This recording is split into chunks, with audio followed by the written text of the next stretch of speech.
자, 여러분, 두 번째 강의 시간이에요. 다시 돌아오셔야죠. 자, 여러분, 돌아오셔야죠. 정준이 왔어요. 정준이 첫 번째 거 잘 들었어요? 열심히 들었어요, 정준이? 오케이, 좋아요, 우리 정준이. 정준이 질문 있어요? 강사님이 보시기에 질문 멋진 거 있으면은 좋은데. 정인이 뭐해? 정인이 정준이 그렇게 먹으면서 들어도 괜찮아요. 자, 특강 두 번째 시간이에요. 이번에 두 번째 특강은 우리 워크북에 뭐라고 돼 있나요? 워크북에 우리 삶의 예배라고 되어 있습니다. 우리가 살아가는 삶도 하나의 예배처럼 우리가 그리스도인이라고 믿는 그대로, 그리스도인이라고 믿는 그처럼 살아가야지 않겠습니까? 그렇죠, 여러분? 그렇죠, 우리 정준이? 오케이, 좋아요. 우리 두 번째 강의해 주실 전도사님은 이 삶의 예배란 주제로 여러분들께 특강해 주실 것입니다. 제가 정말 실력 있는 전도사님 모셔왔습니다. 이렇게 실력 있는 전도사님 원래대로라면 모셔기 정말 힘든데 제가 어렵게 우리 전도사님 모셔왔습니다. 영광교회에서 사역하고 계신 우지훈 전도사님이십니다. 전도사님 나오실 때 여러분 소리가 안 들어가지만 큰 박수와 환영 부탁드리겠습니다. 우지훈 전도사님이십니다.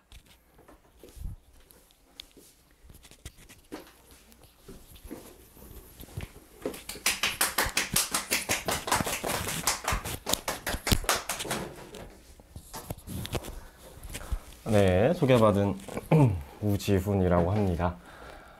카메라가 조금 안 맞아서 조정할 시간이 필요할 것 같네요. 조금 올려야겠죠?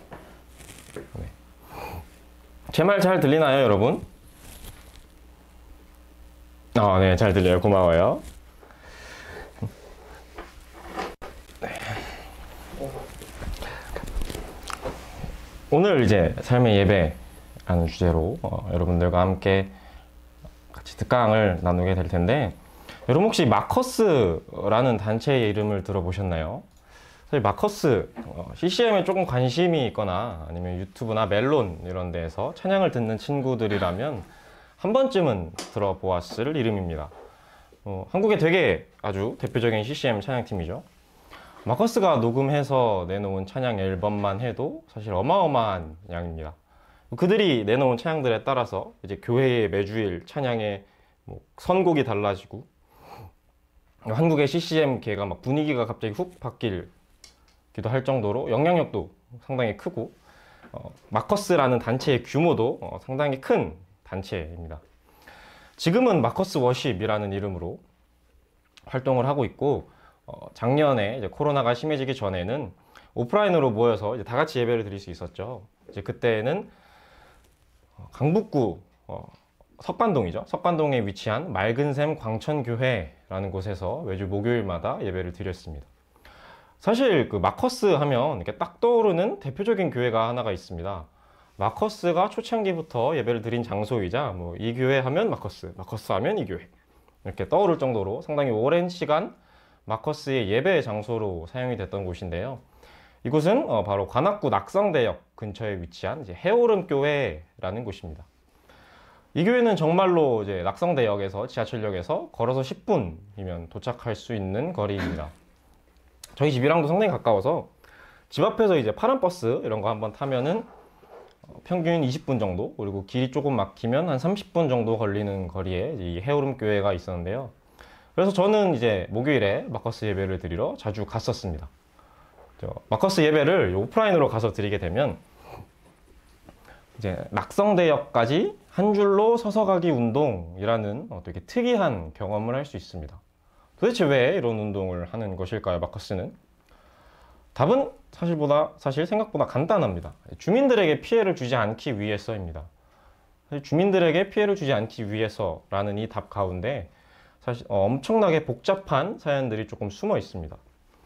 그러니까 마커스 워십의 예배, 지금 마커스가 예배 장소를 옮기고 많은 일들이 있었음에도 코로나 전에 이 교회에 많은 사람이 예배를 드리러 갔죠. 해오름 교회의 낙성대역 근처에 위치해 있을 때. 낙성대에서 그 사실 예배를 드릴 때는 진짜 어마어마한 양의 사람들이 있고 엄청난 규모의 사람들이 있었습니다. 교회가 작은 규모가 아님에도 불구하고 교회 내에 있는 예배를 드릴 수 있는 모든 공간, 그러니까 본당의 화면을 송출할 수 있는 공간이란 공간은 다 활용해서 예배를 드렸던 것 같아요. 사람들이 얼마나 많았는지 알 수 있는 예시를 잠깐 들어보자면, 보통 대예배실 어른 예배 가는 데 있으면 이제 목사님 설교하시는 강대상이 있고 그 앞에 맨 앞자리들이 있잖아요. 그 맨 앞자리에 가서 내가 눈앞에서 좀 가까이서 예배를 드리고 싶으면은 1시간 반 전에 도착을 해야 그 자리에 앉을 수 있었습니다. 보통 마커스 예배가 7시 30분에 시작이라고 표시가 되어 있는데, 그러면은 6시쯤에는 와서 그 해오름 교회에 도착을 해서 그 교회 앞에 가야 맨 앞자리 앞쪽에 앉아가지고 예배를 드릴 수 있었다는 거죠. 예배가 시작하는 7시 30분이 되면 이미 본당의 자리는 꽉 찹니다. 본당의 자리는 꽉 차고, 본당도 2층으로 돼 있어서 1층은 꽉 차고 이제 2층 그 뒤쪽에 이제 조그만 몇몇 자리 남는 그 자리 쪽에서 예배를 드리거나, 아니면 본당의 공간이 아닌 다른 곳에서 다른 따로 마련된 예배실에 가서 예배를 드려야 했죠. 저는 마커스 그 월십을 조금 많이 갔었어서 거의 그 교회에 있는 모든 예배 시설에서 마커스 예배를 드린 것 같아요. 이렇게 수련회 기간이 되면 당시에 저녁 예배를 이제 마커스 예배로 가자라고 드리는 교회들도 상당히 많았어요. 그리고 그 교회들이 있었을 정도로 되게 유명했던 거죠. 그래서 어떤 날은 그 교회에 뭐 이런 장소가 있는지도 모르는 막 어디 들어가서 막 내려가고 막 위로 올라가고 막 이런 되게 엄청 구석진 예배실로 가서 예배를 드렸던 그런 기억도 있습니다. 그러니까 어쨌든 사람이 진짜 어마무시하게 많은 거죠. 자, 마커스 예배가 끝났어요. 그럼 사람들이 이제 집을 가야 되잖아요. 그런데 그 많은 사람들이 교회에서 이제 한꺼번에 나온다고 이제 생각을 해봅시다. 보통 이제 예배가 9시 30분에 끝나는 걸로 기록이 이제 안내가 되는데, 본당에서 마커스 예배를 드리면 실제로 이제 마커스를 내 눈앞에서 본 사람들, 그 자리 현장에서 예배를 드린 사람들은 절대로 10시 전에 교회에 빠져나갈 수 없어요. 본당에서 이제 예배를 드렸던 사람은 본당에 사람들이 거의 다 빠져나가고 마커스 예배를 보면 이제 뭐 목사님이 축도하시고 마커스가 끝나는 노래 한 곡을 하고, 그 다음에 바로 마커스가 그 정리를 하기 시작합니다. 뭐 악기들이나 뭐 마이크들 이런 거 교회 정리를 하기 시작하는데, 그 교회 정리들을 그냥 한 가만히 보고 있다가 사람들이 상당히 많이 빠져나가면 그때까지 기다리는 거죠. 이제 기다렸다가 그 집에 돌아가는 그런 시간이 훨씬 더 편하고 간단하게, 그리고 좀 빠르게 집에 돌아갈 수 있는 방법이었습니다. 이 예배가 엄청나게 사람들이 많이 참석을 했고, 그럼 예배가 끝나고 돌아갈 때 그 사람들이 한꺼번에 교회에 나가서 우르르 낙성대역으로 내려간다면 어떤 일이 발생할까요? 해오름 교회는 이렇게 언덕이 있고 그 위에 이렇게 교회가 위치해 있습니다. 그래서 교회 앞에 이제 왕복 1차선, 그러니까 오 가는 차가 한 대씩 지나갈 수 있는 그렇게 도로가 있고, 인도가 사람이 지나갈 수 있는 인도 그냥 한쪽에 위치해 있어요. 그리고 한쪽에 여러 가지 빌딩들이나 뭐 빌라들이, 주거 지역이 이렇게 위치해 있습니다. 교회 근처에 주택가가 형성이 되어 있는 거죠. 근데 사람들이 한꺼번에 그 교회에서 막 우르르 쏟아져 나와요. 쏟아져 나와서 낙성대역까지 한꺼번에 내려간다고 생각을 해보면, 매주 목요일마다 해오름교회 앞에 도로와 인도는 사람들로 우글거릴 겁니다. 그러면 이제 그 근처에 사는 사람들은 내가 내 집이 그 근처인데 집도 못 가는 거예요. 차도 당연히 못 들어가겠죠. 마커스 예배를 드리려고 다 대중교통을 타고 오는 게 아니라 마커스 예배를 드리려고 차 타고 오는 사람들도 있잖아요. 그럼 그 차도 나가야 되는데, 사람들이 많으면 차도도 막히고 인도도 막히고, 교회에서는 아직도 차가 안 빠져나왔고, 그러면 당연히 그 내가 살고 있는 집이 마커스 예배 드리는 곳 근처라면은 차가 내 집인데 내가 집을 못 들어가는 상황이 발생을 해버리는 거죠. 뭐 사람들도 못 가고 내가 내 집인데 들어가지도 못하고, 그냥 완전 대환장 헬파티가 이제 시작이 되는 거죠.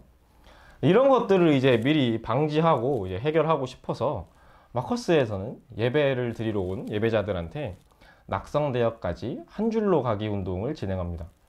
정말로 일사정연하게 해오름교회 앞에서부터 낙성대역까지 이렇게 한 줄로 이렇게 쭉 걸어서 내려갑니다. 그리고 마커스에서도 많은 인력을 투입해서 한 줄로 서서 가기 운동을 안내하고 줄 관리, 이렇게 라인 관리도 해주고 있고요.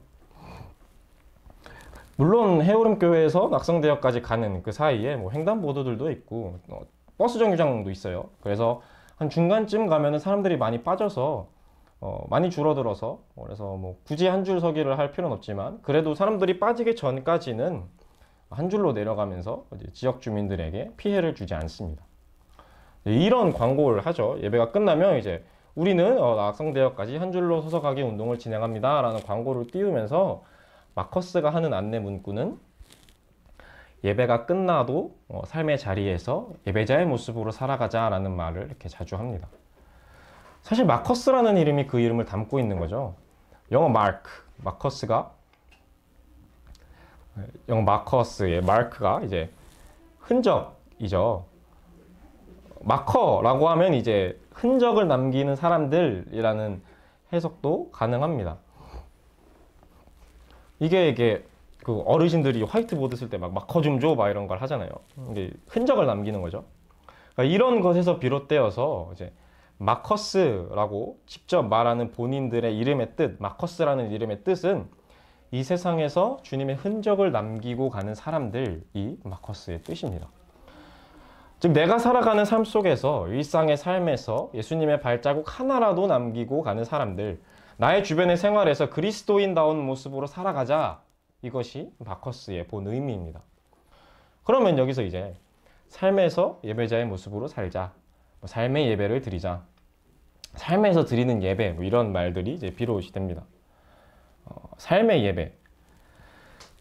사실 이 말은 몇 년 전까지만 해도 기독교 문화 내에서, 교회 내에서 엄청 유행하던 말입니다. 오죽하면 히즈윌이라는 CCM 그룹이 있어요. 히즈윌이라는 CCM 그룹에서 삶으로라는 제목의 노래를 낼 정도로 상당히 많이 외치던 그런 표 같은 거였습니다. 그래서 혹시 가능하다면 지금 한번 히즈윌이라는 그룹의 삶으로라는 노래를 한번 화면 공유로 같이 들어봤으면 좋겠습니다.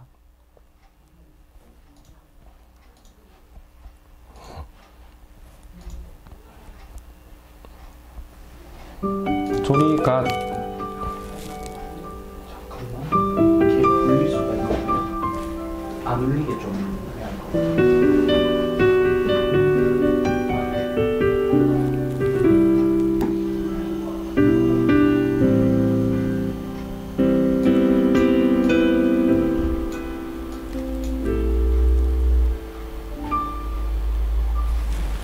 세상의 부활, 세상의 명예, 세상 자랑 모두 내려놓고 날 구한 십자가, 날 씻긴 보혈, 주의 은혜를 깊이 생각합니다. 나의 모든 것, 내 모든 것 다 거저 받은 선물, 내 삶을 은혜로 가득 채워주셨네. 나의 모든 것, 내 모든 것 다 거저 받은 선물, 내 삶을 주신 분께 다시 올려드리니 나는 삶으로 주님을 노래합니다. 나를 통하여 주님만 높임 받으소서. 나는 삶으로 주님을 예배합니다. 나의 삶을 빛으로 사용하소서.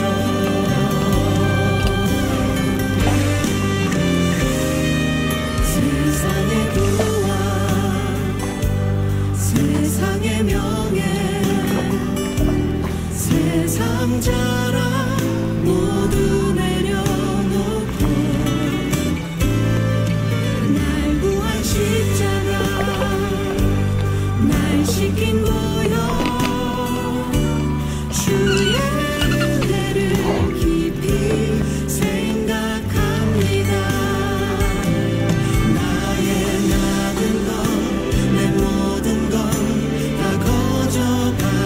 선물 내 삶을 은혜로 가득 채워주셨네.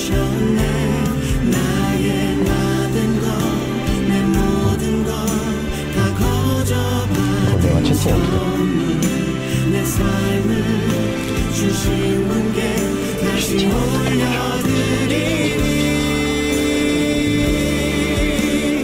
나는 삶으로 주님을 노래합니다. 나를 통하여 주님만 높임 받으소서. 나는 삶으로 나 채팅 어떻게 말해봐? 어떻게 탭튀어나가지고 나의 삶을 빛으로 사용하소서. 아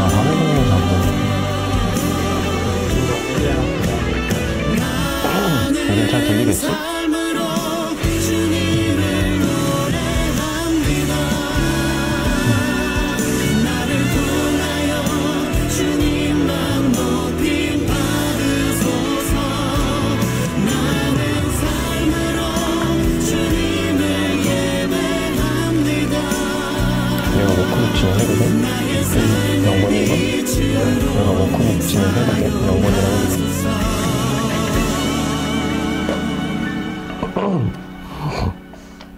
나의 삶을 빛으로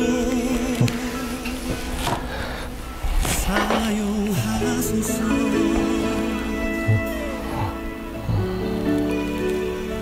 저거 해줄게.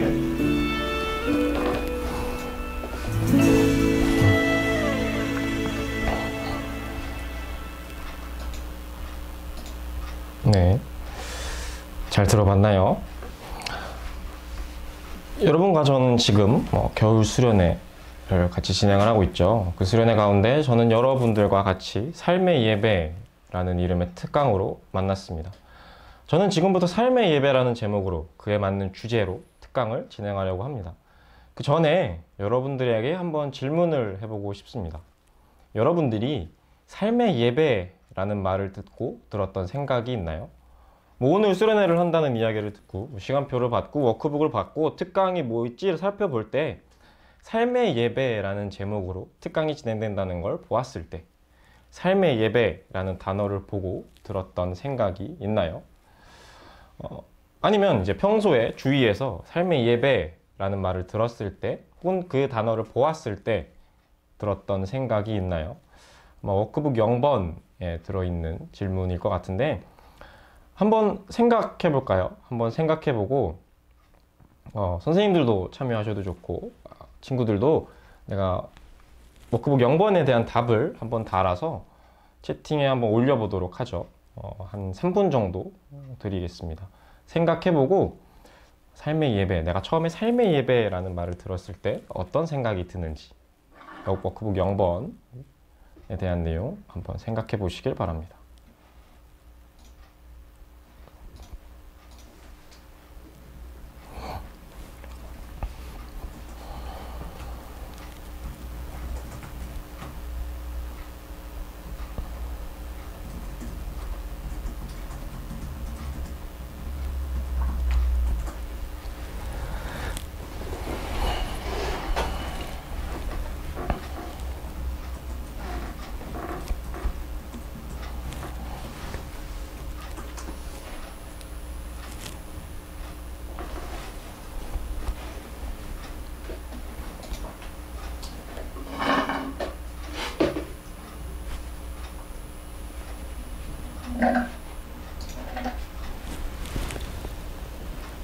선생님들 올릴까? 선생님도 지금 몇 명 참여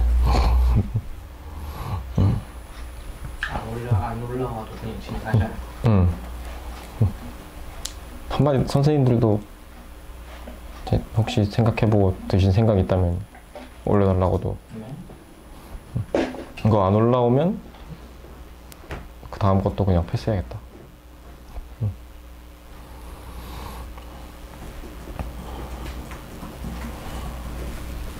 이상하니까 애들의 참여도가 너무 저조하다. 좀 적어볼게요.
네, 52분이네요. 한번 살펴볼까요? 정준이라는 친구가 올려준 것 같네요. 저는 그냥 노래 가사처럼 내 삶을 주님께 온전히 예배를 드리는 것이 삶의 예배라는 처음에 생각이 들었다. 정인이라는 친구도 올려줬어요. 네, 노래가 좋았어요. 네, 맞아요. 노래가 좋아서 갖고 온 거긴 해요, 제가. 네, 이제 그렇다면 내가 평소에 생각했던 삶의 예배란 따로 있나요? 뭐 이 노래를 듣기 전에 뭐 이 노래를 안 듣고도 삶의 예배라고 내가 평소에 생각을 해봤을 때 뭐 다른 사람이 이제 뭐 삶의 예배란 뭐다 이렇게 얘기를 하고 정의 내리고 그런 사람들의 삶의 예배라는 말 말고 내가 생각했을 때, 여러분들이 생각했을 때죠. 여러분들이 생각했을 때 삶의 예배란 무엇인 것 같나요? 뭐 삶의 예배란 이러이러한 거야 라고 다른 사람한테 말을 할 때 나는 그 이러이러한 거야, 그 빈칸에 들어갈 수 있는 말이 어떤 것이 있을까요? 구북 1번 질문일 것 같은데 한번 생각해보고 이번에도 이번엔 55분까지 답을 올려주시면 같이 한번 나눠보도록 하죠.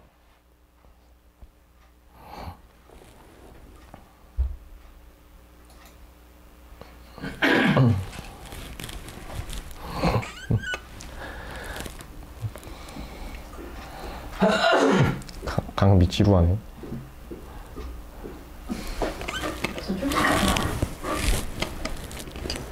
한 번만 더 말씀해 주세요. 네, 워크북 1번 질문이에요. 워크북에 쓰여 있는 1번 질문에 대한 답 적어주시면 될 것 같습니다.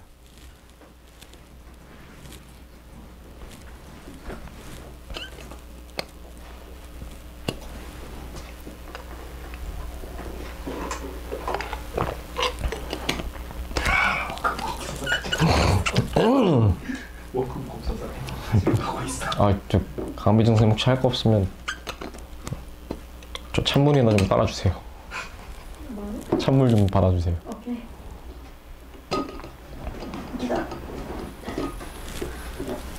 뚜껑 덜 닫혔어요? 네? 뚜껑 덜 닫혔어요? 응, 맞아요.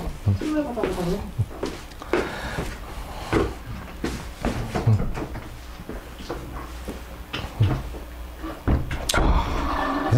얼마나 저 다 워크북 갖고 오게 만드는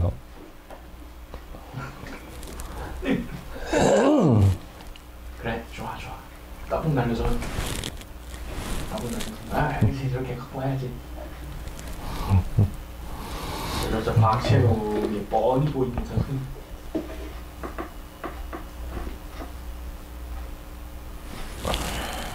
되게 이렇게 이 화면에선 좁게 나오는데 저 화면에선 그렇게 나오네요. 저희 정상을 받았어요. 조금 덜 닫았어요.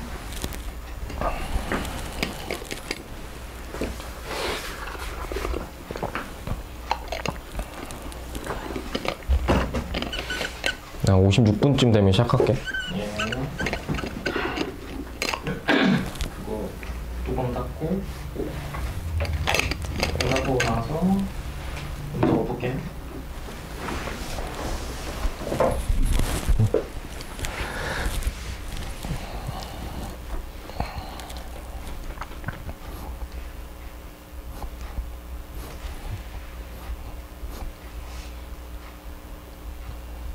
네, 55분이 되었네요. 정인이란 친구가 또 올려주셨어요. 나 자신의 삶이, 그러니까 내 삶이겠죠. 정인이의 삶이 온전히 예배에 있다는 것이 정인이가 다른 사람한테 삶의 예배란 뭐다라고 말할 때의 내용입니다. 정준이란 친구는 기도하는 것이 삶의 예배가 기도하는 것이다, 이런 답변을 이제 올려줬네요. 그럼 이제 삶의 예배라는 특강으로 본격적으로 시작할 텐데, 이 삶의 예배라는 말이 왜 나오게 되었는지, 어쩌다가 이 말이 유행하게 됐는지를 먼저 한번 살펴봅시다. 삶의 예배라는 말이 나오게 된 이유는 일명 썬데이 크리스천과 관련이 있습니다. 썬데이 크리스천이라는 말을 아직도 사용하는지는 잘 모르겠어요. 제 기억으로는 한 2000년대 초반 그리고 한 2010년까지만 해도 상당히 자주 쓰이던 용어였습니다.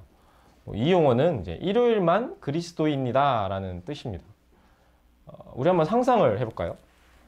한 사람이 있습니다. 이 사람은 교회에 다녀요. 그리고 예수님을 믿는다고 말을 합니다. 그래서 평소에 엄청 착하게 살고 뭐 좋은 일도 많이 하면서 누가 봐도 예수님의 모습을 닮아가는 사람처럼 생활합니다. 주위에서도 저 사람은 남들과는 다르다라고 이야기할 정도로 저 사람은 진짜 예수 믿는 사람이야 라는 말을 할 정도로 다른 삶을 살아가는 거죠. 또한 이제 개인 경건 생활이라고 하죠. 매일매일 성경도 잘 읽고 기도도 열심히 하고 교회 봉사도 되게 성실하게 합니다. 반면에 이제 또 다른 한 사람이 있는 거죠. 그 사람은 이거 렉 걸린 것 같은데. 또 다른 한 사람은 이 사람 역시 교회를 다닙니다. 뭐 예수님을 믿는다고 하고 교회에서 봉사도 되게 많이 해요. 교회 안에서 보면 방금 앞에서 설명한 사람, 그 사람과 다른 부분이 사실 1도 없습니다. 오히려 어떨 때는 앞에서 말한 사람보다 더 거룩해 보일 때도 있고 경건해 보이기도 합니다. 그런데 이 두 번째 사람의 평소 모습, 교회 밖에서 일상생활을 살아가는 모습에서는 전혀 예수님을 믿는 사람의 모습이 나타나지 않습니다. 착하게 살지도 않고 주위에 좋은 영향력을 미치지도 않아요. 이 사람이 말하고 행동하는 모습을 보면 교회를 다니는지 안 다니는지 구별하기 힘듭니다. 교회를 다니지 않는 사람과 전혀 다른 부분이 없게 살아가는 거죠. 심지어 어떤 사람은 교회를 다니지 않는 사람보다 더 악하고 못된 짓을 하면서 살아가는 사람도 있습니다. 그런데 이제 이 사람이 주일만 되면 교회에만 가면 아주 경건한 사람이 되는 거죠. 세상 착한 사람이 되고 믿음 좋은 사람이 됩니다. 성경책은 뭐 교회 갔다 와서 뭐 어디 집에 이렇게 딱 던져놓고 그 자리에 일주일 내내 있다가 한 번도 펼쳐보지 않은 채 교회 갈 때 되니까 교회 가야 되네? 성경책 챙겨가야 되네? 여기 있네? 이렇게 딱 가져가는 이런 사람이라면 기도는 두말할 것도 없죠. 이런 두 사람 중에 두 번째 사람, 주일만 되면 그리스도인의 모습이 되는 사람, 이런 사람을 썬데이 크리스천이라고 부르는 겁니다. 말 그대로 일요일만 기독교인 사람인 거죠. 평소의 삶에서는 전혀 예수님을 믿는 모습이 보이지 않아요. 주일만 되면, 교회가 가는 날만 되면 기독교인이 되는 사람들이 있습니다. 예수 믿는 사람들이 주일에만 되면, 교회에만 갈 때가 되면 예수 믿는 사람이 되는 거죠. 마치 이제 옷을 입는 것처럼 교회 가는 날에는 기독교 있네? 교회 가는 날이네? 그럼 기독교인의 옷을 입어볼까? 그리고 기독교인에서 착 입는 거. 교회 갔다 왔어요. 그럼 끝났네? 옷 착 벗어놓고. 이런 사람들을 이제 썬데이 크리스찬이라고 부르는 거죠. 그렇다면 이 썬데이 크리스찬이랑 도대체 삶의 예배랑은 무슨 상관이 있을까요? 처음에 이제 기독교가 한국에 들어오고 이제 막 부흥을 하기 시작합니다. 그때는 사실 이런 썬데이 크리스찬이라는 모습을 보이는 사람이 많이 없었어요. 그런데 이제 시간이 흐르고 기독교와 사회의 보편화, 대중적이게 널리 퍼지게 되면서 교회를 다니는 사람의 수가 점점 늘어났습니다. 흔히 말하는 부흥이 되는 거죠. 문제는 부흥이 되면서 교회가 사회에 영향력을 끼치기 생각합니다. 교회에 가면 더 많은 사람과 교류할 수 있게 되죠. 교회에서 사회적 관계망, 이제 인적 인프라라고 하죠.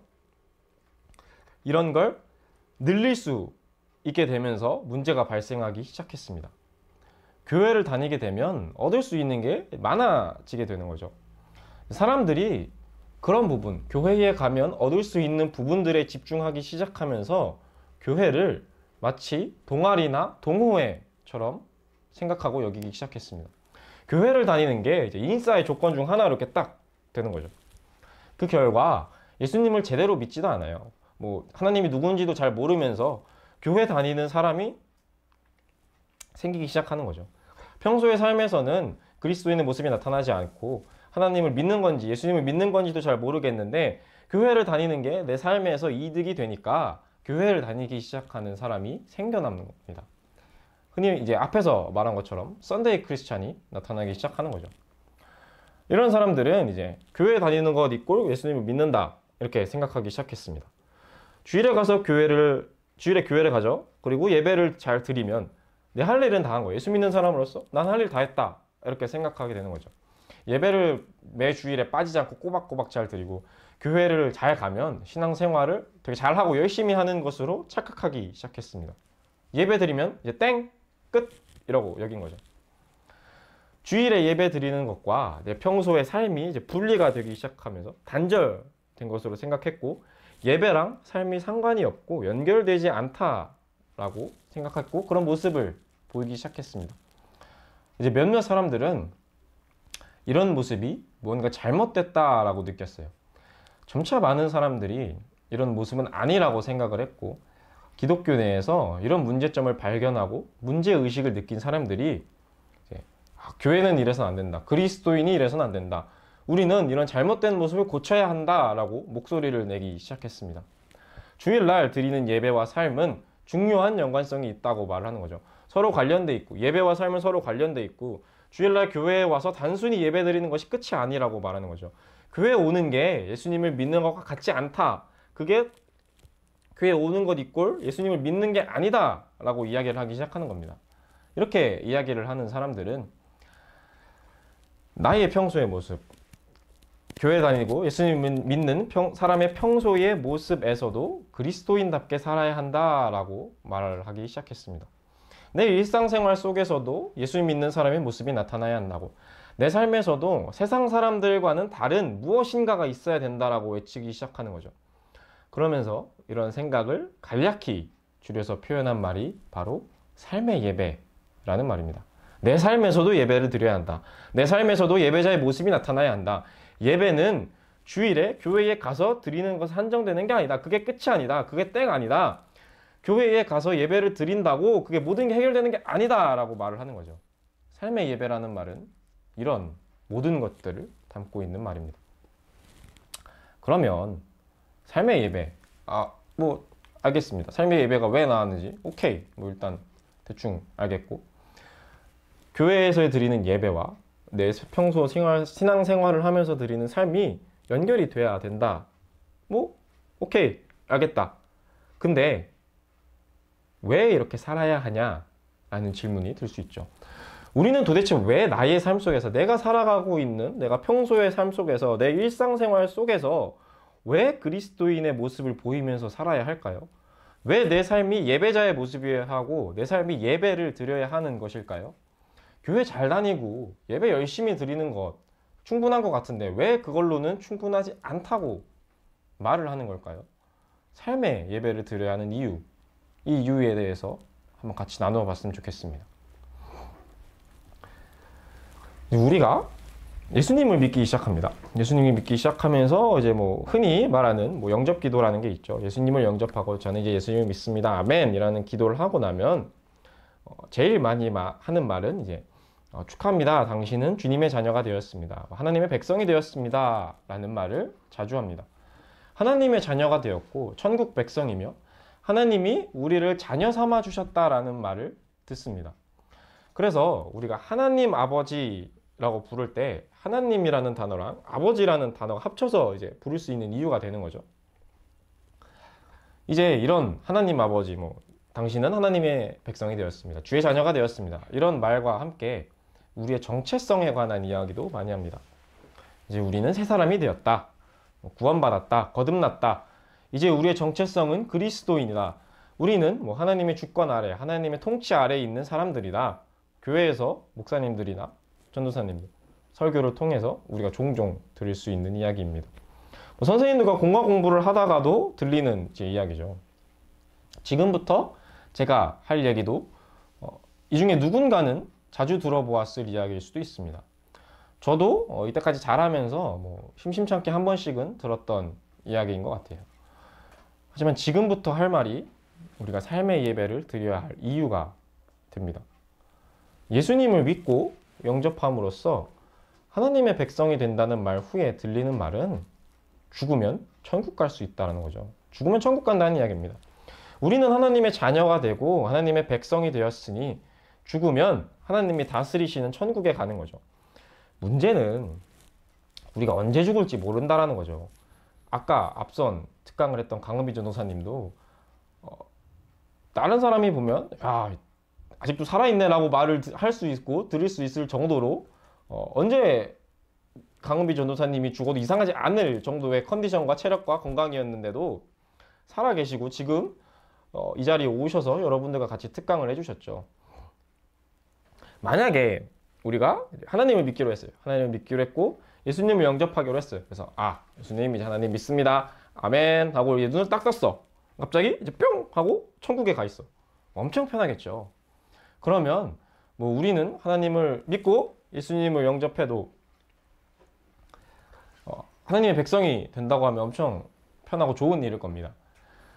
그런데 우리는 하나님을 믿는다고 하고 예수님을 영접한다고 하고 하나님의 백성이 되었다 한다고 하더라도 우리는 천국에 갈 수 있다라고 하더라도 아직도 우리는 살아있고 이 땅에서 발붙이면서 숨 쉬면서 살아가고 있는 거죠. 예수님, 하나님 제가 당신을 믿도록 하겠습니다. 예수님이 이제 뭐 제 삶의 구원자이십니다. 예수님을 영접합니다. 하나님 믿습니다. 아멘 하고 눈 떴는데 똑같은 그대로의 삶인 거예요. 뭐 그렇다고 뭐 천국 가고 싶다고 내가 빨리 죽을 수는 없잖아요. 내가 죽음을 선택하는 것도 안 됩니다. 뭔가 하나님을 이제 믿는다고 결심했어. 이제 막 예수님 이제 믿겠습니다 결심을 하고 영접을 하면 뭔가 내 삶에 좀 좋은 일이 일어나야 될 것 같죠. 뭐 내 삶에 뭐 갑자기 뾰로롱 하고 막 좋은 일이 막 생기고 막 주위에 막 꽃밭같이 막 내가 보는 시야가 막 엄청 좋아지고 막 뭔가 어떤 일이 일어나야 될 것 같은데 하다못해서 내가 뭐 어디 갈 때 버스를 타러 갔는데 뭐 내가 버스 정류장에 딱 가자마자 뭐 버스가 촥 내가 가야 될 버스가 촥 오고 지하철 타러 역에 딱 내려갔는데 내가 찍고 내려가자마자 막 지하철 촥 들어와가지고 뭐 환승 시간 안 걸리고 바로 팍팍팍 갈 수 있으면 엄청 좋을 것 같은데 내 삶은 바뀐 게 전혀 없습니다. 1도 없어요. 예수님 믿겠다고 하고 하나님 믿겠다고 하고 똑같이 집에 가면 똑같이 엄마는 잔소리를 해요. 학교 가면 똑같이 마음에 안 드는 친구를 봐야 돼요. 여전히 학원은 가야 되고 내가 하나님의 자녀가 되었음에도 우리는 이 땅에서 하나님을 믿기 전에 예수님을 영접하기 전의 삶과 똑같은 삶을 살아가야 하는 겁니다. 그러면 우리는 하나님 나라에 속한 사람이죠. 예수님을 믿기로 했고 하나님을 영접하기로 했으니까 우리는 하나님의 자녀가 되었고 하나님 나라의 백성이 되었습니다.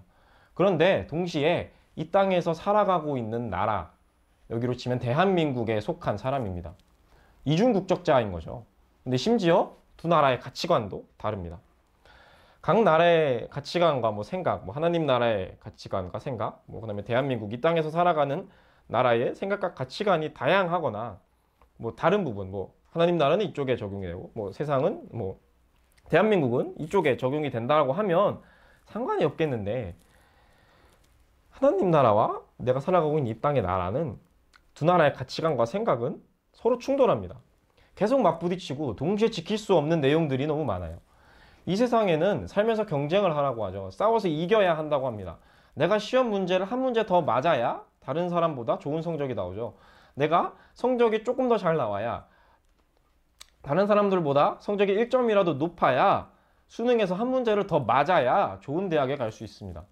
부모님의 원수는 무슨 일이 있어도 갚아야 하는 거죠. 그런데 성경에서 나오는 하나님 나라에서 지켜야 할 것으로 말하고 있는 것은 오른쪽 뺨을 맞으면 왼쪽 뺨을 둘러대라고 하고 오리를 끌고 가면 십리를 가주라고 말합니다. 잘못한 사람을 7번씩 70번, 70번이라도 용서를 하라고 합니다. 원수를 사랑하라고 하죠. 이런 말들은 단순히 뭐 예수님이 그래 너네 그냥 착하게 살아, 선하게 살아 라고 하는 말이 아닙니다. 사람들은 이제 대체로 오른손잡이죠. 저도 오른손잡이입니다. 자, 사람들이 이제 막 때리려고 할 때 막 욱해서 주먹이 올라간다고 할 때 오른손잡이는 오른손이 이렇게 먼저 올라가죠. 오른손을 먼저 올라가는데 내 앞에 있는 사람의 오른쪽 뺨을 때리려면 오른손으로 때릴 텐데 오른손으로 내 앞에 있는 사람의 오른쪽 뺨 이쪽이겠죠? 때리려면 어떻게 해야 되나요? 손등으로 그 사람의 뺨을 따개를 이렇게 올려쳐야 됩니다. 즉 오른쪽 뺨을 맞는다라는 거는 이렇게 친다라는 거죠. 이거는 내가 인격 모독을 당하고 다른 사람이 나에게 인간 이하의 취급을 하면서 수치와 모욕을 주더라도 나는 그걸 견디고 심지어 다른 쪽 뺨을 돌려대라는 거죠. 약을 올리듯이 뭐 한 대 막 야, 자, 때려봐 이게 아니라 내가 받는 모든 수치와 모욕을 감당하라는 겁니다. 잘못한 사람을 7번씩 70번 뭐 단순히 곱하면 7 곱하기 70 490번 뭐 이렇게 용서하라는 게 아니라 그 사람이 나한테 어떤 잘못을 했든지 무조건 용서하라는 말입니다.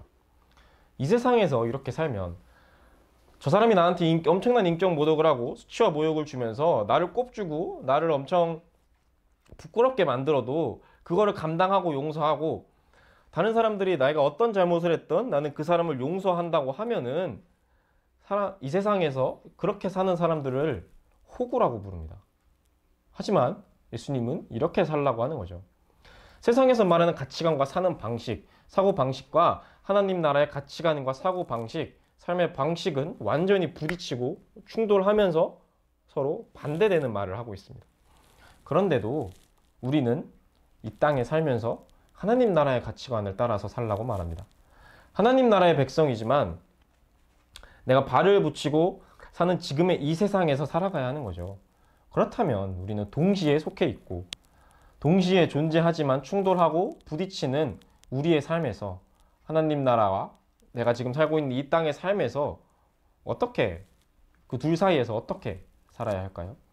우리는 세상과 하나님 나라의 관계를 어떻게 생각하고 바라봐야 할까요? 역사적으로 엄청나게 많은 학자가 세상과 하나님 나라의 관계를 정의 내리려고 엄청 노력했습니다. 어떤 관계를 맺으며 살아가야 할지를 고민했고 연구했고 각각의 목소리를 내었습니다. 이때까지 사람들의 생각은 크게 5가지로 분류할 수 있습니다. 첫 번째는 이제 하나님 나라, 내가 예수님 믿겠다고 하고 하나님을 믿겠다고 하고 자녀가 된 백성, 하나님 나라와 이 세상이 완전히 대립된다고 생각하는 겁니다. 완전히 다른 나라라는 거예요. 이런 생각을 하는 사람들은 둘 중 하나를 선택하기를 강요합니다. 세상이야? 아니면 하나님 나라야? 한 가지만 선택하고 따라 라고 말을 하는 거죠. 하나님 나라와 세상은 두 나라 사이의 관계는, 두 세상 사이의 관계는 대립하고 적대적인 관계임을 강조하는 거죠. 두 번째 태도가 있습니다. 두 번째 태도는 하나님 나라가 이제 세상에 속한다, 안에 들어있다라고 생각하는 겁니다. 세상에서 윤리적으로, 도덕적으로 본받을 곳이 있는 그런 장소가, 그런 나라가 하나님 나라라고 생각하는 거고, 여기는 겁니다. 세상 속에 하나님 나라가 있고, 세상의 일부, 사회의 기능으로서의 종교, 그 종교로서의 기독교, 이렇게 바라보는 거죠. 세 번째는 하나님 나라가 세상보다 위에 있다, 우월하다라고 생각하는 겁니다. 이 관점을 가진 사람들은 하나님 나라도 인정하고 세상도 인정합니다. 이렇게 둘 다 있지, 오케이. 각각의 어디가 우월하고 이런 걸 따지지 않고 둘 다 권위 있지, 오케이. 그 대신에 이제 그 두 관계를 서로 이렇게 묶어보려고 하는 거죠. 어떻게든 결합을 시켜보려고 하는 겁니다. 근데 이제 묶는 방식이 이 땅에서 우리가 살아가는 세상의 형태, 우리가 이 땅에서 살아가는 인간적인 모습의 형태, 그런 세상의 어떤 완성적인 모습, 되게 이상향적인, 되게 퍼펙트한 모습이 하나님 나라라고 생각하고 여기는 겁니다. 이 세상을 통해서 하나님 나라를 발견할 수 있고 하나님을 믿을 수 있고 예수님을 영접할 수 있지만 진정한 하나님 나라는 세상에서 이루어지지 않는다라고 여기는 거죠. 하나님 나라는 이 세상과는 다른 어떤 고유한 독특한 무엇인가가, 차별된 무엇인가가 있다라고 생각을 하는 겁니다. 하나님은 이 세상에 있지만 하나님 나라는 이 세상에 있지만 동시에 하나님 나라는 이 세상보다 위에 있다고 여기는 거죠. 네 번째 입장입니다. 네 번째로는 방금 살펴봤던 이제 세 번째랑 첫 번째가 섞은 겁니다. 하나님 나라와 세상을 둘 다 인정한다는 부분에서는 세 번째 입장과 같습니다. 하지만 두 나라가 대립한다고 생각하는 점에서는 첫 번째 입장이랑 같은 거죠. 이런 생각을 하는 사람들은 하나님 나라가 세상에 속한다고 보지 않습니다. 그렇지만 그리스도인은 하나님 나라에 대한 충성과 세상의 나라에 대한 충성을 모두 요구한다고 생각을 하는 거죠. 그래서 두 나라에 동시에 속한 사람이 그리스도인이지만 두 나라에 속했기 때문에 언제나 어느 나라의 의견을 따를지, 하나님 나라의 방식과 생각과 의견을 따를지, 이 세상의 방식과 의견을 따를지를 끊임없이 고민하고 계속 긴장 상태에 있다라고 바라보는 거죠. 네 번째 입장의 사람들은 결국 내가 이 땅에 살아가면서 이 땅에 내가 살게 되면은 계속 이런 끊임없는 고민과 긴장 상태에 놓여 있어야 되니까 이 모든 걸 해결할 수 있는 그날을 기대합니다. 그날은 이제 마지막 날이죠. 예수님이 다시 오시는 그날, 종말의 때를 이제 기다리는 겁니다. 기대하는 겁니다. 마지막 5번째 유형의 사람은 첫 번째와 두 번째 입장을 이제 섞은 입장. 첫 번째와 두 번째 중간 정도에 위치하는 그런 입장인데, 하나님 나라와 세상은 대립하는 게 맞아요. 그런데 아예 완전히 분리되어서 따로따로, 하나님 나라 따로, 뭐 세상 따로 이렇게 개별적으로 존재한다고 보지는 않습니다. 그렇다고 네 번째 입장의 사람처럼 둘 다 있지만 지금 내가 살아가는 이 세상에서는 끊임없이 계속 어느 나라의 의견을 따를지 긴장해야 되고, 고민해야 되고, 고뇌하고, 고민하고, 괴로워한다고, 그러니까 나는 마지막 날, 이 모든 게 해결될 예수님이 다시 오실 그날만을 바라보고 살아야 된다라고 말하는 게 아닙니다. 5번째 입장은. 이 세상이 하나님 나라와 다른 이유는 이 땅을 살아가는 사람들이 죄를 짓고 하나님과 멀어졌기 때문에, 하나님 나라의 방식대로 살지 않기 때문에 세상도 타락하고 악한 모습이라고 생각을 하는 거죠. 하지만 우리 인간은 이 세상에서 결국 살아가고 있기 때문에, 이 세상에서, 이 땅에서 발붙이면서 숨쉬며 살아가고 있고 지금의 삶을 살아내야 하기 때문에 세상에 속할 수밖에 없는 존재라고 봅니다. 이 세상이 없으면 자연스럽게 인간도 없어지는 거죠.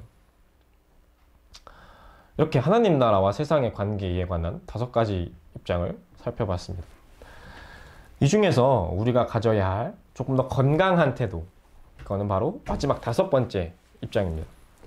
세상과 하나님 나라의 관계는 동시에 존재하면서도 서로가 관련이 있고 우리는 이 세상에서 살아갈 수밖에 없는 존재라는 걸 받아들이는 거죠. 사실 그게 우리의 현실입니다. 하나님 나라에 속한 사람이라고 해서 내가 사는 세상이, 내 주위가 갑자기 샤랄라하게 막 바뀌진 않아요. 세상 가운데서 끊임없이 부딪히고 고민하면서 살아갑니다. 그렇다고 내가 지금 사는 이 세상을 아예 등지고 살아갈 수도 없죠. 흔히 말하는 속세와 연을 끊고 살아갈 수 없는 존재가 우리입니다. 혹은 다른 방법으로 난 더 이상 이 세상에 미련이 없다, 나는 마지막 날 그날만을 바라보면서 살겠다 라고 하면서 그날이 언제 올지는 모르는 그날을 손가락 빨면서 기다리고 있을 수는 없는 거죠. 하나님 나라와 세상의 나라는 다르니 오직 그날이, 하나님 나라가 완전히 도래할 그날만을 내가 기다리겠다, 이런 마인드로 사는 건 건강하지 못한 태도인 거죠.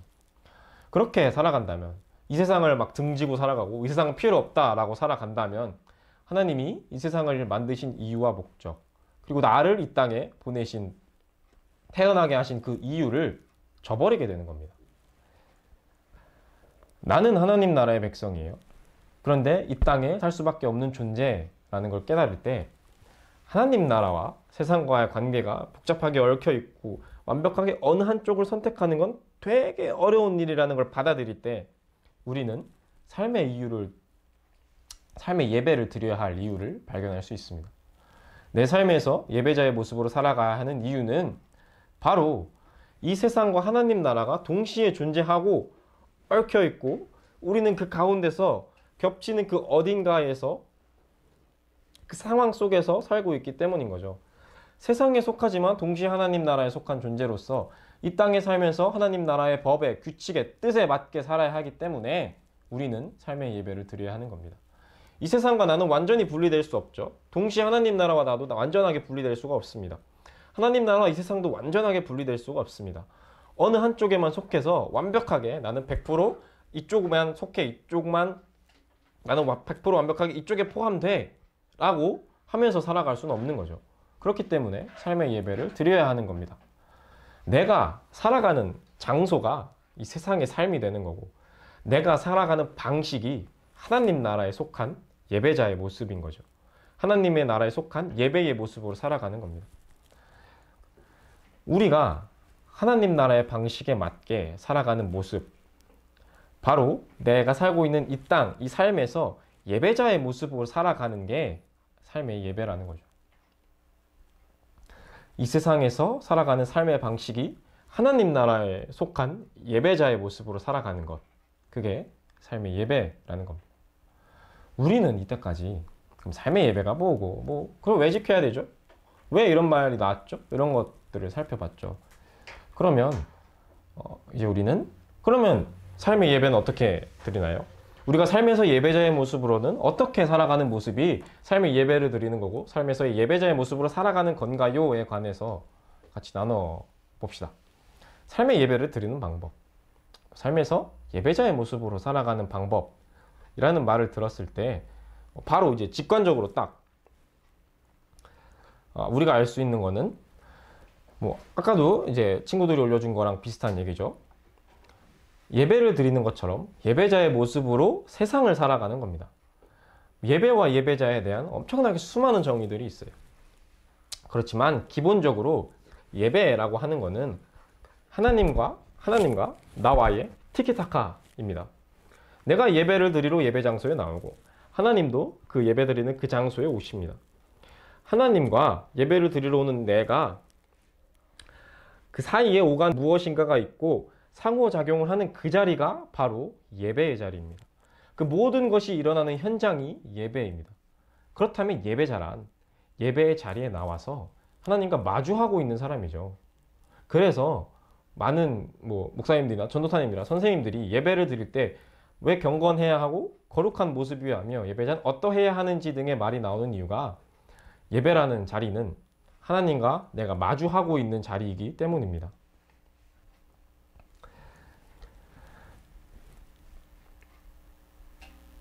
그렇다면 그 자리에서 예배의 자리죠. 하나님과 나와 만나는, 마주하는 그 자리에서 상호작용을 하고 있는 그 자리에서 어떤 일들이 일어나고 어떤 행동을 하고 무엇을 할까요? 제가 만약에 하나님과 마주하고 있는 자리라면 예배의 자리에서 제가 예배자라는 거죠. 예배자는 하나님과 마주하고 있는 사람이 예배의 자리에서 내가 하나님과 마주하고 있고 내가 예배자라면 내 눈앞에 내가 마주보고 있는 게 하나님이라고 한다면 저는 집중할 것 같습니다. 내 앞에 있는 대상에게 나와 마주보고 있고 내가 교류하고 있는 그 대상에게 집중할 것 같습니다. 사실 예배의 자리가 아니더라도 집중을 하겠죠. 제가 지금 정준이라는 친구랑 눈앞에서 마주보고 교류를 하고 있다면 저는 정준이라는 친구한테 집중할 것 같습니다. 그 사람이 무슨 말을 하고 뭘 좋아하고 싫어하는지, 그 사람이 나에게 원하는 것이 있는지 등등 그 사람과 있는 그 시간에 집중해서 그 사람과 교류할 것 같습니다. 여러분이 만약에 하나님과 마주한다면 어떻게 할 것 같나요? 내가 하나님과 교류한다면 나는 무엇을 할 것 같은가요? 그걸 기준으로 세상 속에서 살아가는 나의 삶 속에 적용을 시켜보면 됩니다. 저는 하나님과 마주하고 있으면 하나님한테 집중할 것 같으니까 그걸 기준으로 제 삶에 한번 적용을 시켜보겠습니다. 제 얘기인 거죠. 제 얘기를 하는 거죠. 내 앞에서 나와 교류하는 대상에 집중한다면 저는 그 사람이 무슨 말을 하는지 귀 기울여 듣고 무엇을 좋아하고 싫어하는지를 알게 되고 무엇을 원하는지를 알게 되는 거죠. 예배의 자리에서 하나님한테 집중한다면 하나님이 나에게 무슨 말을 하고 계시는지, 하나님이 무엇을 좋아하고 무엇을 싫어하시는지, 무엇을 나에게 원하고 있는지를 알 수 있을 겁니다. 나의 삶에서 이것들을 적용시켜 봅시다. 그럼 내가 살아가는 이 세상의 삶에서, 그 삶의 자리에서 하나님한테 집중을 하는 거죠. 이 세상에서 하나님이 나에게 뭐라고 말씀하시는지를 듣는 겁니다. 이 세상에서 하나님이 좋아하시는 것이 무엇인지를 알게 되는 거고, 이 세상에서 하나님이 싫어하시는 게 무엇인지를 알게 되는 거죠. 이 세상에서 하나님이 나에게 원하시는 게 무엇인지를 알게 되는 겁니다. 예배는 하나님과 나와 교류하는 자리, 티키타카가 일어나는 그 현장이라고 했습니다. 하나님이 나에게 주셨다면 나도 무엇인가가 하나님한테 드려야 하죠. 하나님은 자신이 무엇을 좋아하고 싫어하는지, 무엇을 원하는지를 알려주셨습니다. 그럼 내가 하나님한테 줄 수 있는 건 하나님이 나에게 주신 것에 관한 거죠. 그러니까 하나님이 말씀하신 것을 지켜서 행동하거나 혹은 동의하지 못하겠어. 하나님이 이걸 지키라고 하는데 난 동의하지 못하겠어. 그러면 이제 그것에 관한 대화를 이제 하는 거죠. 그 외에도 여러 가지 반응이 있을 수 있습니다. 그 반응을 나의 삶의 자리에서 이 세상에 살아가면서 하는 겁니다. 이 세상에서 하나님이 원하시는 게 있다면 그것을 내 삶에서 하든지, 이 세상에서 내 삶에서 하나님이 원하시는 게 나는 그거에 동의 못 하겠습니다. 그러면 이제 하나님과 더 많은 대화를 하는 거죠. 저는 이걸 동의하지 못하겠는데 하나님 어떻게 생각하십니까? 아니면 하나님 뭐 이렇게 하라는데 난 잘 모르겠습니다. 뭐 질문을 하든지 여러 가지가 있겠죠. 그걸 일어나는 과정이 이제 흔히 말하는 이제 기도라고 하는 겁니다. 제 얘기를 해봅시다. 제가 이 삶에서 어떻게 하나님과 교류하고 있는지, 하나님과 예배하고 있는지를 말하면 저는 술과 담배를 하지 않습니다. 입에도 대지 않는 거죠. 사실 뭐 술과 담배를 한다 그래서 반드시 지옥에 가거나 뭐 안 한다고 해서 무조건 천국에 가는 건 아니에요. 또한 저는 지금 이 특강이 끝나고 나가서 전혀 그리스도인답지 않은 모습으로 살더라도, 전도사라는 명칭에 걸맞지 않은 짓들을 하더라도 하나님은 여전히 나를 사랑하신다는 사실을 알고 있습니다. 그리고 그 사실을 믿습니다. 그런데도 제가 그런 것들을 하지 않는 이유는 단 한 가지입니다. 하나님이 기뻐하지 않기 때문에. 하나님이 좋아하지 않기 때문에, 내가 그런 것들을 하는 것들을 하나님이 싫어하기 때문에 저는 하지 않는 겁니다. 또 어느 날은 이제 갑자기 이런 생각이 드는 거죠. 성경을 보니까 막 성경에서 하나님이 말씀하시는 내용은 하나님을 우선순위에 둬라, 뭐 이런 내용이죠. 근데 저의 삶을 이제 가만히 보는 거죠. 저의 삶을 가만히 보니까 한동안 얼굴을 보지 못한 사람들한테 뭐 밥 먹자, 연락을 많이 합니다. 잘 사냐? 뭐 언제 시간 되면 밥 먹자. 그리고 오랜만에 만나는 사람이랑 한 끼 식사, 뭐 맛있는 거 잘 먹습니다. 자주 하기도 합니다. 그런데 이런 질문이 드는 거죠. 나는 하나님한테 밥 먹자고 한 적이 있나? 이런 질문이 갑자기 떠올랐습니다. 이 질문에 담긴 뜻은 결국 하나님보다 내가 사람을 더 우선순위에 두고 있던 건 아닌가? 라는 의문인 거죠. 사람들한테 밥 먹자고 잘하고 하나님한테 한 적이 없다라는 걸 깨달은 순간, 하나님이랑 인간과의 둘을 비교고 봤을 때 하나님을 더 우선순위에 두고 있지 않다라는 걸 알게 된 거죠. 사람들한테는 밥 먹자고 엄청 잘하면서 하나님한테는 한 적이 없는 걸 깨달은 겁니다. 그러면 하나님과 나는 직접 마주보고 밥 먹을 수 있으면 참 좋겠는데 그럴 순 없죠. 그래서 이제 사람들이랑 만나서 맛있게 밥 먹는 그런 들어가는 평균적인 비용이 얼마 정도 보통 들어가잖아요. 이제 그 비용을 이제 하나님한테 헌금으로 드렸던 적이 있습니다. 이건 철저하게 저의 이야기예요. 제가 생각하는 저의 기준에서 삶의 예배를 드린 겁니다. 저의 삶에서 예배자의 모습으로 살아갔던 이야기인 거죠.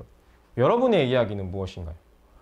여러분이 생각할 때 예배자란 무엇이고, 그 자리에서 내가 하나님과 마주하고 있다면 나는 어떤 것을 할 것 같고, 그 하는 거를 내가 살고 있는 내 삶에서 어떻게 적용해 볼 수 있을까요? 한번 생각해 보기를 바랍니다. 그리고 우리가 아까 나누었던 내용 중에서 삶의 예배란 이 세상에서 살아가는 삶의 방식이 하나님 나라에 속한 예배자의 모습으로 살아가는 거라고 했죠. 이 정의에 맞게 내가 적용할 수 있는 건 무엇인지 또 한번 살펴봅시다. 하나님 나라의 방식, 하나님 나라의 법, 규칙, 뜻, 이런 것들은 사실 성경에 되게 잘 나와 있어요. 성경을 읽으면 돼요. 그런데 읽기가 어렵죠. 네, 그게 가장 큰 함정이에요. 성경을 보면 된다라고 하는데 성경을 읽기가 엄청 힘듭니다. 그래서 성경을 이제 한 단어로 표현을 하자면 사랑이라는 단어로 표현할 수 있습니다. 성경에는 하나님이 우리를 얼마나 사랑하시는지 하나님의 사랑이 절절하게 표현이 되어 있습니다. 하나님이 우리를 사랑해서 어떤 일을 하셨는지가 기록되어 있는 거죠. 그뿐만 아닙니다. 우리가 하나님을 사랑하려면 어떻게 해야 하는지도 기록이 되어 있습니다. 그걸 넘어서 하나님의 사랑을 받은 우리가 우리 주변에 있는 사람, 이웃들을 어떻게 사랑해야 하는지도 기록이 되어 있습니다. 하나님 나라의 방식은 결국 하나님이 우리를 얼마나 어떻게 사랑하셨는지를 내가 기억하고, 내가 하나님을 더 사랑하고 하나님께 받은 사랑을 내 이웃에게 흘려보내면서 이웃을 사랑하는 겁니다. 그러나 이 사랑이 하나님 나라의 방식으로 살아가는 이 삶이 우리가 아까 얘기했던 것처럼 세상에 호구 잡혀서 사는 그런 게 아닙니다. 오히려 성경에서 말하는 사랑, 성경에서 말하는 하나님 나라의 방식은 세상에 감당할 수 없다라고 말합니다. 세상이 하나님의 나라의 방식을 보고 하나님의 사랑을 보고 바뀔 거라고 말합니다. 사랑이 세상을 바꿀 거라고 말하는 거죠. 이 세상에서 속한 나의 삶의 자리에서 하나님 나라의 방식으로 사랑하면서 살아가는 삶의 예배라는 모습은 내 삶 속에서 하나님의 사랑을 기억하는 겁니다. 내 삶에서 하나님을 더욱 사랑하는 거죠. 내 주변에 하나님의 사랑을 흘려보내면서 살아가고 사랑하는 겁니다. 이 방법은 각자가 다 다를 수 있습니다. 하나님을 사랑을 기억하는 방법, 저와 여러분들이, 그리고 김명원 전도사님과 아까 특강을 해줬던 강은비 전도사님과 다 다를 수 있어요. 기억하는 방법, 사랑하는 방법은 다 다른데 중요한 건 그걸 실제로 행하는 거죠. 실제로 내 삶을 살아가면서 하나님의 사랑을 기억하고 하나님을 더 사랑하고 이웃을 더 사랑하면서 살아가는 게 더 중요한 겁니다. 사실 이 부분이 제일 어렵고 힘듭니다. 우리가 수련회 끝나고 제일 힘들어하는 부분도 이 부분이죠. 막 어디 가서 막 열심히 수련회 가서 결심하고 막 다짐해요. 흔히 말하는 은혜를 쫙 받은 거죠. 받고 이제 막 내 삶은 바뀔 것 같아.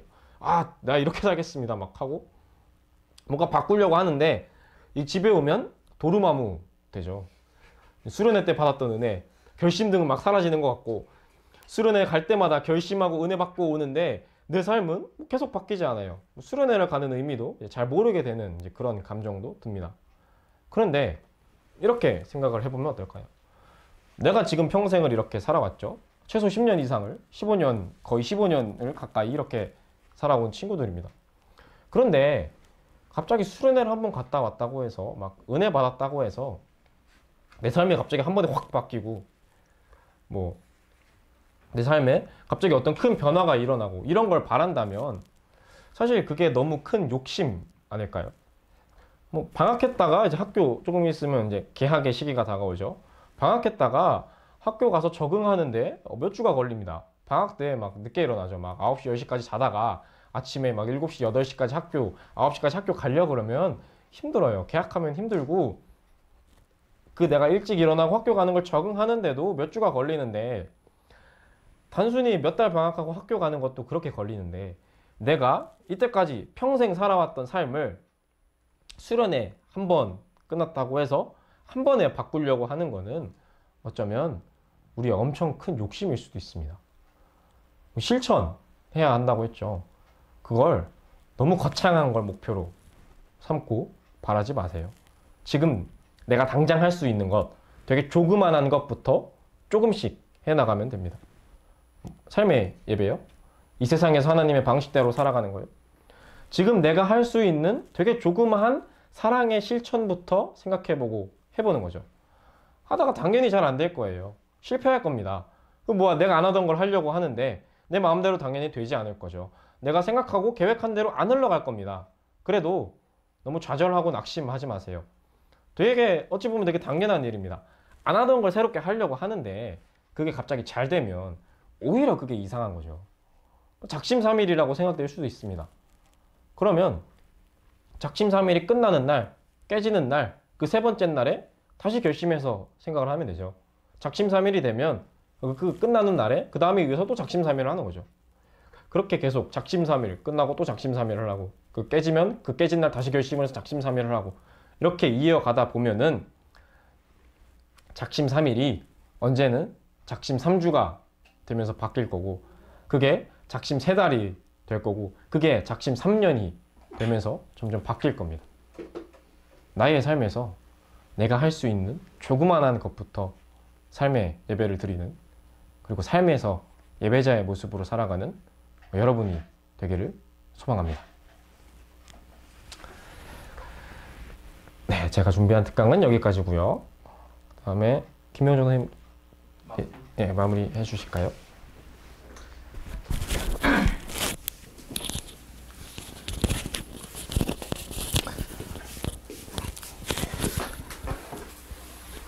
네, 어느덧 특강이 다 끝났습니다. 정준이 열심히 들었나요?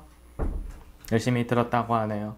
정준이 말고 다른 친구들은 지금 화면을 꺼둬서 어떻게 열심히 들었는지 의사소통이 잘 안 되는데 듣느라 정말 고생이 많으셨습니다.